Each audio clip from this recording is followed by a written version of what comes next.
Historia de España, tema 2. Roma es fundada en el siglo VIII a.C. como alianza entre los pueblos latinos y sabinos. Realiza una lenta expansión por la península itálica con conflictos con celtas y samitas. En el III a.C., tras la Segunda Guerra Púnica, las legiones republicanas la convierten en mayor potencia económica y militar. En el siglo II y III después de Cristo, la Roma imperial conoce su mayor crecimiento. Una gran red de carreteras, puertos, ciudades, puentes, etc. La anarquía militar genera un periodo de descomposición del poder político-militar. Se crea un periodo de inseguridad. La llegada a Hispania hace también llegar a Roma emperadores de prestigio. La crisis final del Imperio Romano en el V después de Cristo, cuyo acto final se identifica con la caída del emperador Rómulo Augusto ante Érulo o Dacio, supone en la península la entrada de los pueblos visigóticos al frente de los destinos de la Hispania romana, la presencia romana en la península, Roma en la península. Los romanos llegan tras la Primera Guerra Púnica y la alianza entre las colonias griegas del Mediterráneo occidental. Con el Pacto del Ebro, Roma asegura protección ante los cartagineses y los galos. El cartaginés Aníbal, en un cambio estratégico, proyecta la invasión de Italia, acontecimiento que da inicio a la Segunda Guerra Púnica entre Roma y Cartago. Los romanos acaban colonizando Hispania desde el este y sur hacia el norte y oeste, en diversas etapas. Etapa de la conquista. Conquista del este y valles del Ebro y Guadalquivir, del 210 al 159 a.C. Tras desembarcar, Publio se enfrenta a los cartagineses, que comandan las tropas de Aníbal. Publio Cornelio logra rendir Cartago Nova en el 209 a.C. Asentados los dominios romanos, se producen la primera división administrativa de Hispania en dos provincias, Cilterior y Ulterior. Guerras contra los lusitanos y celtíberos y ocupación de las Baleares, del 155 al 123 a.C. Durante 20 años, la península es escenario del enfrentamiento entre la expansión latina y la resistencia de los pueblos autóctonos, que se oponen a la dominación de Roma. Las tierras conquistadas experimentan la romanización, una nueva política de integración basada en la disminución del impuesto, distribución de tierras y el reconocimiento de la ciudadanía romana. Por otra parte, se desarrolla la Guerra Civil Romana. Guerras Cantábricas, del 29 al 19 a.C. La necesidad de Roma de acumular más riquezas hace que Octavio Augusto llegue a España para hacerse cargo del ejército, logrando pacificar la zona en el 25 a.C. La romanización de Hispania, el legado histórico. La romanización es el proceso por el que se asimilan los aspectos fundamentales de la cultura y la forma de vida romanas. Este proceso es paralelo a la conquista y a la urbanización de la población. Administración romana.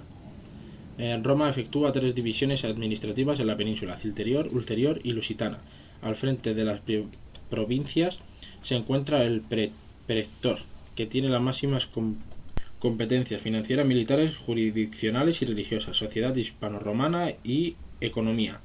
En el segundo después de Cristo, entre 3 y 5 millones de personas diferenciados en grupos sociales según su fortuna, derechos, etc., con base agraria, ganadera o mercantil. Sociedad de base es esclavista. Se introduce el arado romano, pesca, salazones, minería, artesanía y el comercio y el transporte. Los romanos constituyen en España una red de calzadas de estructura radial y con centro en meseta. La vía Augusta conecta las principales ciudades. La región romana, nacimiento y desarrollo del cristianismo en Hispania. Roma es influenciada por la cultura griega, de la que toman elementos religiosos. La influencia religiosa de Roma se extiende con facilidad. Durante el Alto Imperio se desarrolla un gran culto al emperador. El cristianismo llega tarde a la península, llega aproximadamente en el siglo III. Más tarde se otorga capacidad jurídica para poseer bienes. La Iglesia ejerce una progresiva influencia en la sociedad romana. Fin de Roma en la península. La máxima expansión se produce durante el siglo II y III después de Cristo. Se pasa a una parálisis política y económica debido a los gastos militares necesarios para soportar las fronteras romanas. Se traduce en la subida de impuestos y en el desplazamiento de la población. El fin de la presencia romana durante el siglo V, precedido por las invasiones de los suevos, álanos y vándalos, que son rechazados en primer momento gracias a la alianza entre los romanos y visigodos. Asentamiento de los visigodos en Hispania. Asentados los monarcas visigóticos deben hacer frente a tensiones militares con bizantinos y vascones.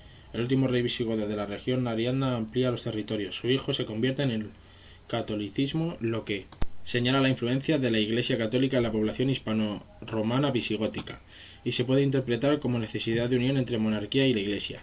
Esta ocupa con gran poder la economía y la educación.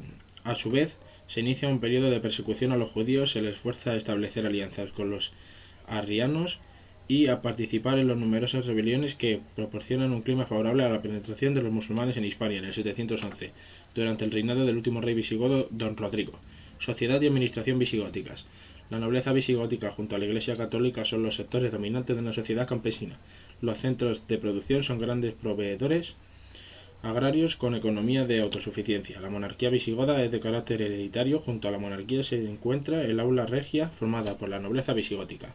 Al frente de la provincia se sitúa un duque como jefe militar y político. El aparato funcional respetado por los comités civitantis regula la administración y la justicia y las finanzas y efectúan labores de policía local.